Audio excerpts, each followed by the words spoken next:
Assalamualaikum warahmatullahi wabarakatuh. Innal hamdalillah nahmaduhu wa nasta'inuhu wa nastaghfiruh wa na'udzu billahi min syururi anfusina wa min sayyiati a'malina. May yahdihillahu fala mudhillalah wa may yudlilhu fala hadiyalah. Asyhadu an la ilaha illallah wahdahu la syarikalah wa asyhadu anna Muhammadan abduhu wa rasuluh la nabiyya wa la rasula ba'dah. Allahumma salli wa sallim wa barik ala sayyidina wa habibina wa syafiina Muhammad wa ala alihi wa ashabihi wa mawalah amma ba'd. Fa ya ayyuhal hadirun usikum wa nafsi bitaqwallah faqad fazal muttaqun. Baik, bagaimana kabarnya hari ini? Sehat? Baik. Gembira? Baik. Bahagia? Baik, semoga insya Allah kita semuanya senantiasa sehat dan bahagia, dan semuanya berada di dalam barakah Allah Subhanahu wa Ta'ala. Kesehatan yang berkah, kebahagiaan yang berkah, yang akan semakin meningkatkan kedekatan kita pada Allah Subhanahu wa Ta'ala. Baik, kali ini kita akan berbicara sesuatu yang sangat fundamental di dalam agama Islam, sangat penting, dan semua isinya daging lah gitu ya. Jadi tentang apa itu? Tentang kesempurnaan agama Islam, agama yang kita yakini kebenarannya, yang dengan demikian kita mesti mengakui pula bahwa inilah agama yang paling benar. Baik, Islam sebagai satu sistem hidup, Islam sebagai satu sistem kehidupan mengatur semua sisi-sisi kehidupan manusia. Nah, itulah yang disebut dengan kesempurnaan di dalam agama Islam. Allah sendiri sudah menyatakan hal itu di dalam Al-Quran. A'udzubillahi minasyaitonirrajim. Al-yawma akmaltu lakum dinakum. Al-ayah. Pada hari ini telah aku sempurnakan untukmu agamamu, yakni agama Islam. Artinya pada saat itulah kemudian Islam itu sudah menjadi agama yang sempurna, satu sistem kehidupan yang sempurna.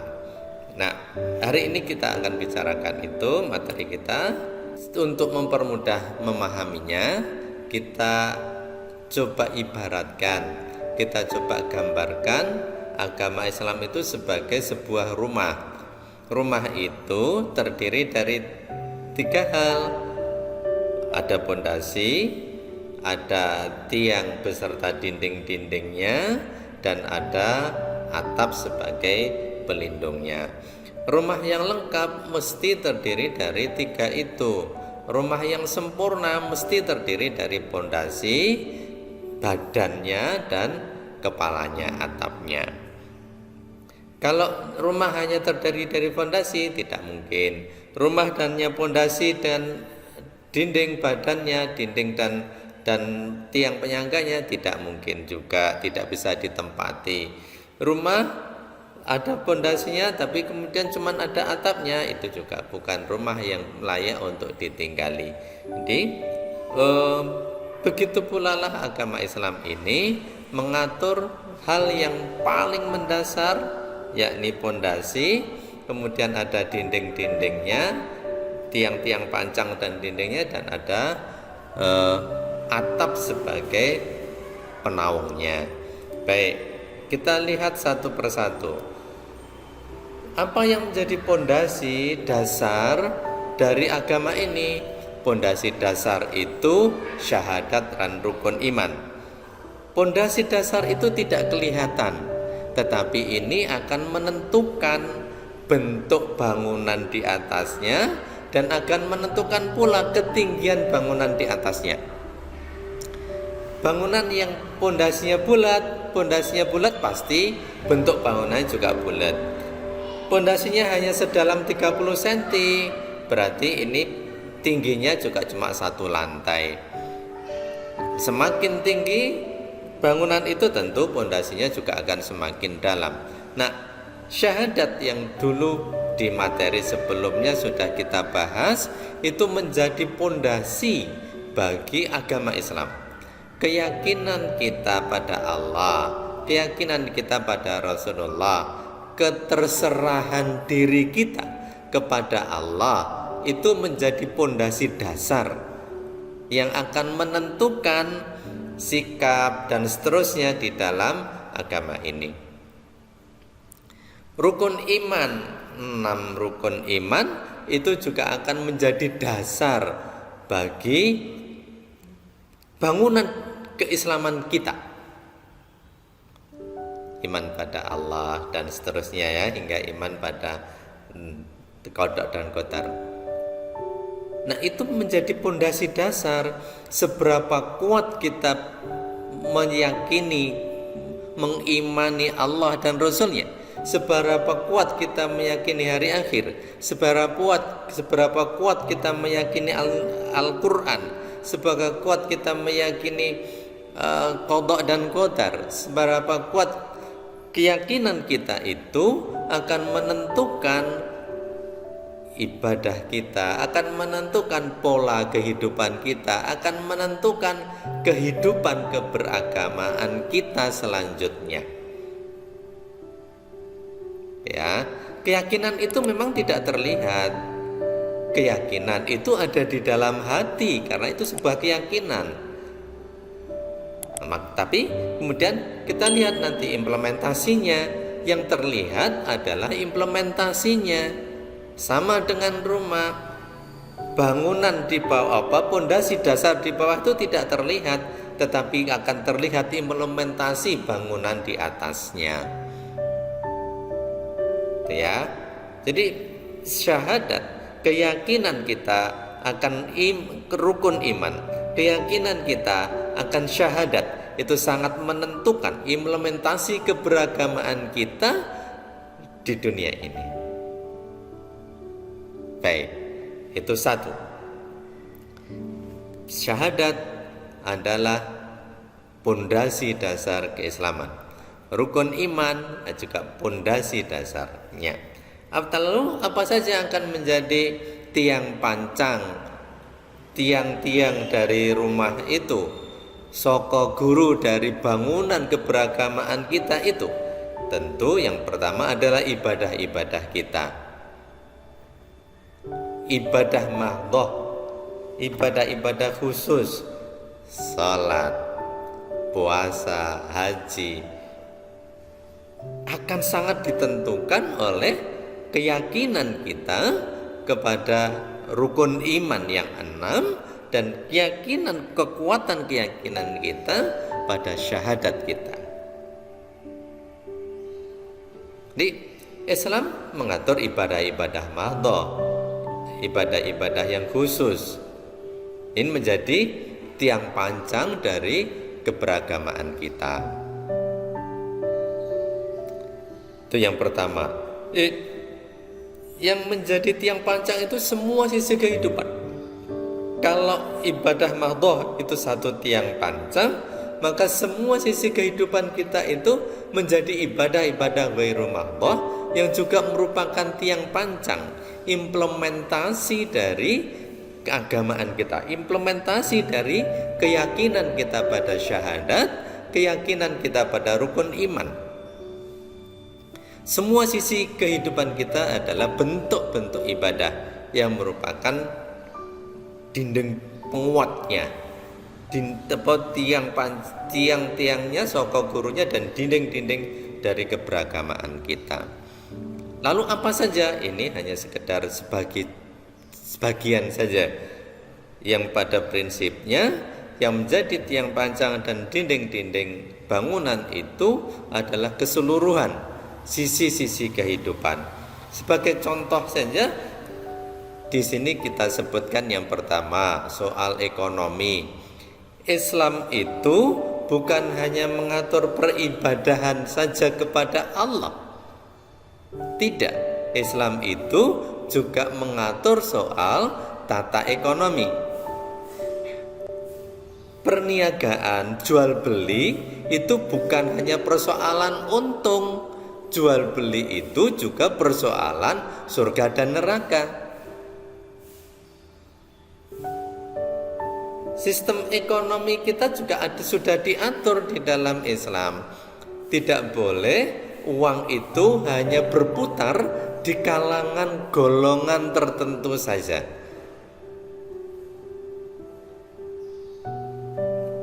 Sistem ekonomi yang non-ribawi itu menjadi pondasi dari sistem ekonomi Islam. Itu sistem ekonomi. Misalkan juga soal sistem pendidikan. Pendidikan kita berbasisnya pada akidah. Ingat pada Luqman ketika menasihati mendidik anaknya, yang pertama kali adalah soal akidah, soal keyakinan kepada Allah, soal yang sangat fundamental di dalam agama. Itu yang pertama. Itu menjadi pondasi dasar. Pendidikan juga sangat mengutamakan akhlak. Bahkan di dalam prinsipnya adab itu sebelum ilmu. Adab dulu, al-adab qoblal ilmu. Adab dulu dikuati, akhlak dulu, baru kemudian kita akan belajar ilmu. Jadi ketika kita belajar ilmu, kita sudah punya adab, kita sudah punya sopan santun, sehingga orang yang menjadi murid dia akan punya sikap yang baik kepada gurunya karena berilmu. Orang yang mau sholat, dia sholat dengan adab, dengan menetapi adab-adabnya. Dia beribadah dengan menetapi adab-adabnya, bukan hanya sekedar sah dan tidak sah. Pola pendidikan kita, pola pendidikan di dalam Islam itu menekankan pada akidah, menekankan kepada akhlak, dan juga menekankan kepada ilmu tentu. Nah, hari ini kita sering prihatin dengan anak-anak yang tidak berakhlak gitu ya. Anak-anak yang tidak berakhlak sesungguhnya ini boleh jadi menjadi koreksi bagi sistem pendidikan kita yang menyampingkan akhlak. Itu sistem pendidikan. Maka berikutnya ada akhlak. Ada akhlak itu Islam mengatur banyak persoalan akhlak.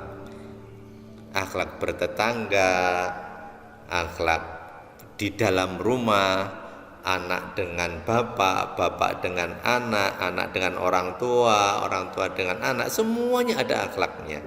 Akhlak menjadi pemimpin, akhlak menjadi yang dipimpin, semua ada akhlaknya. Akhlak di dalam jual beli. Bahkan Islam itu juga mengatur persoalan akhlak di dalam perang. Bayangkan, perang saja Islam itu mengatur akhlak. Itulah ketinggian akhlak di dalam Islam. Semua ada aturan akhlaknya, semua ada kaidah akhlaknya. Jadi akhlak itu sesuatu yang tidak bisa ditinggalkan di dalam Islam. Akhlak adalah bagian dari ibadah kita. Akhlak juga sistem kemasyarakatan, sistem bertetangga. Islam mengajarkan agar kita menghormati tetangga. Islam mengajarkan agar kita menghormati tamu. Islam mengajarkan bagaimana seseorang ketika membangun rumah berdempetan. Untuk apa semuanya itu diatur? Agar tercipta harmonisasi kehidupan di masyarakat. Maka kemudian Islam juga punya konsep satu orang muslim dia bertanggung jawab atas 40 rumah di tetangganya. Kalau ada satu di antara 40 rumah itu malam hari ini kelaparan, maka satu orang muslim dia akan bertanggung jawab, mempertanggungjawabkan soal satu orang yang lapar itu, mempertanggungjawabkannya pada siapa? Pada Allah Subhanahu wa taala. Itulah jaminan sosial di dalam Islam. Jaminan sosial di dalam sistem kemasyarakatan dalam Islam. Berikutnya ada juga soal rumah tangga. Rumah tangga itu persoalan ada hubungan antara suami dengan istri. Semuanya ada aturannya. Termasuk juga di dalam kehidupan bagaimana kita masuk ke kamar mandi. Soal rumah tangga itu semuanya ada aturannya di dalam Islam. Ini sebagian kecil di antara aturan-aturan yang menjadi implementasi bagi syahadat dan rukun iman.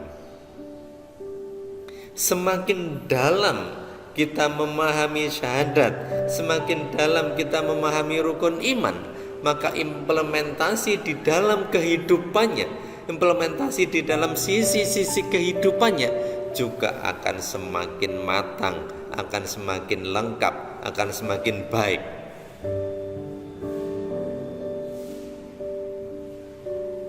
Itu. Tetapi ini pondasi dan tiang-tiang pancang itu beserta dindingnya belum cukup disebut sebagai sebuah rumah, maka diperlukan atap. Apa yang menjadi atapnya? Dakwah. Apa yang menjadi atapnya? Amar ma'ruf nahi mungkar. Dakwah, amar ma'ruf nahi mungkar, dia akan melindungi keseluruhan bangunan itu.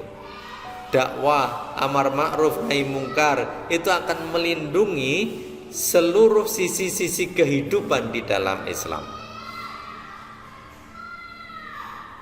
Ketika dakwah dan amar ma'ruf nahi mungkar ditinggalkan, maka satu demi satu tiang-tiang pancang di dalam keberagamaan itu juga akan ditinggalkan. Ketika dakwah ditinggalkan, maka satu demi satu sistem kehidupan itu juga akan tidak lagi merujuk pada Islam. Karena dakwah ditinggalkan. Apa fungsi dakwah? Apa fungsi dakwah? Mengingatkan. Apa fungsi amar ma'ruf nahi mungkar? Menyuruh orang untuk berbuat baik dan melarang orang dari perbuatan yang jahat. Itulah pencegahan sejak awal. Bayangkan kalau di dalam sistem kehidupan itu tidak ada ajakan untuk berbuat baik dan tidak ada larangan untuk berbuat jahat, maka sistem kehidupan itu akan ambrol. Sistem kehidupan itu akan hancur. Nah, maka diperlukan dakwah, itu diperlukan sebagai pengayom dari semua sistem kehidupan yang ada.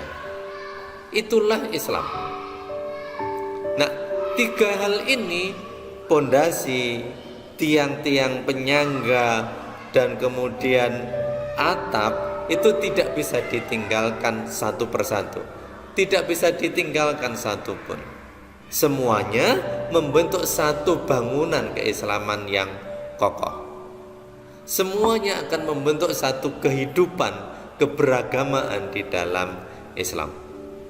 Nah, itu materi kita hari ini serba tingkat, cepat, tetapi moga-moga yang singkat ini memberikan gambaran kepada kita akan sistem kehidupan Islam yang lengkap.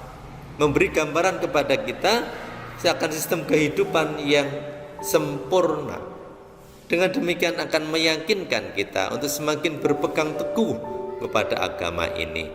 Allah Subhanahu wa taala memerintahkan kepada kita untuk masuk Islam itu secara totalitas. Udkhulu fis-silmi kafah, begitu perintah Allah. Masuklah Islam secara totalitas. Secara totalitas itu artinya apa? Secara totalitas itu ya Islam yang nanti yang kalau diumpamakan sebagai sebuah bangunan, ya pondasinya kuat, tiang pancangnya kuat, dinding-dindingnya kuat, dan amar ma'ruf nahi mungkar sebagai pengayomnya, sebagai atapnya juga kuat. Udkhulu fi silmi kafah itu artinya kita tidak boleh meninggalkan satu di antara tiga bagian ini.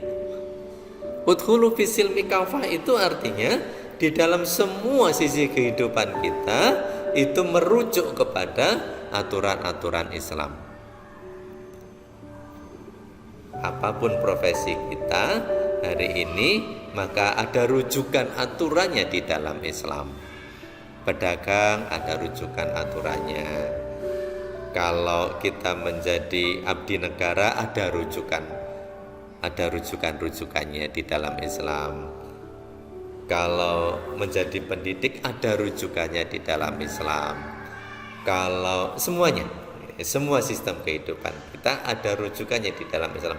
Maka mari kita merujuk kembali ke dalam sistem tata aturan yang telah ada di dalam Islam itu, sehingga kemudian akan terciptalah satu keberagamaan yang baik, yang kokoh di dalam diri kita. Allahu a'lam bishawab. Assalamualaikum warahmatullahi wabarakatuh.